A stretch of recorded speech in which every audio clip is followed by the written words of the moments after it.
পঞ্চায়েত নির্বাচনকে সামনে রেখে সর্বদলীয় বৈঠক হলো খোয়াইতে। খোয়াই জেলা শাসকের কনফারেন্স হলে পঞ্চায়েত নির্বাচনকে সামনে রেখে হলো এই সর্বদলীয় বৈঠক। বৃহস্পতিবার দুপুরে খোয়াই জেলা শাসকের পৌরোহিত্যে আয়োজিত সর্বদলীয় বৈঠকে উপস্থিত ছিলেন খোয়াই জেলা শাসক চাঁদনী চন্দ্রন, খোয়াই জেলা police super doctor Ramesh Chandra Yadav, অতিরিক্ত জেলা শাসক অভিজিৎ চক্রবর্তী সহ সিপিআইএম, কংগ্রেস, বিজেপি ও তিপ্রামথা দলের প্রতিনিধিরা উপস্থিত ছিলেন।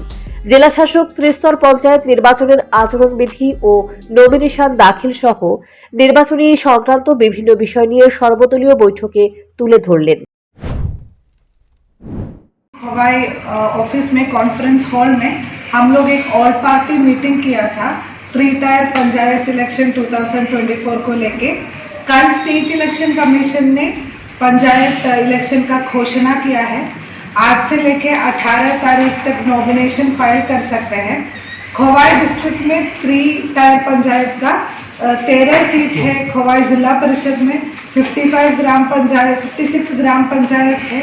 3 ब्लॉक लेके खवाई, तेलियामुरा और कल्याणपुर यहाँ पे इलेक्शन होगा।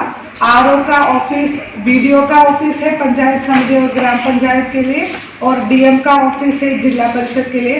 तो आज हम लोग यहाँ पे नॉमिनेशन प्रोसीजर के बारे में डिस्कस किया, कहाँ नॉमिनेशन सबमिट करना है और कैसे सबमिट करना है वो सब डिस्कस किया है।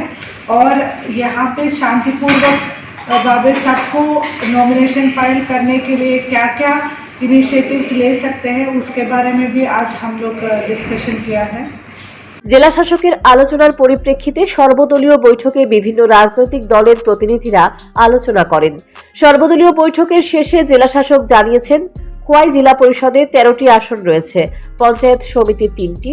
এগুলো হলো খোয়াই পঞ্চায়েত সমিতি, কল্যাণপুর পঞ্চায়েত সমিতি ও তেলিয়ামুড়া পঞ্চায়েত সমিতি। জেলায় ব্লক 3টি রয়েছে, খোয়াই ব্লক, কল্যাণপুর ব্লক ও তেলিয়ামুড়া ব্লক। সর্বমোট গ্রাম পঞ্চায়েত রয়েছে 55টি। নমিনেশন দাখিল 18 জুলাইয়ের মধ্যে করতে হবে। তাছাড়া নমিনেশন দাখিলকে কেন্দ্র করে আরক্ষা প্রশাসনের তরফ থেকে নিরাপত্তার ব্যবস্থাও মোতায়েন থাকবে। Bureau report, news prime Tripura.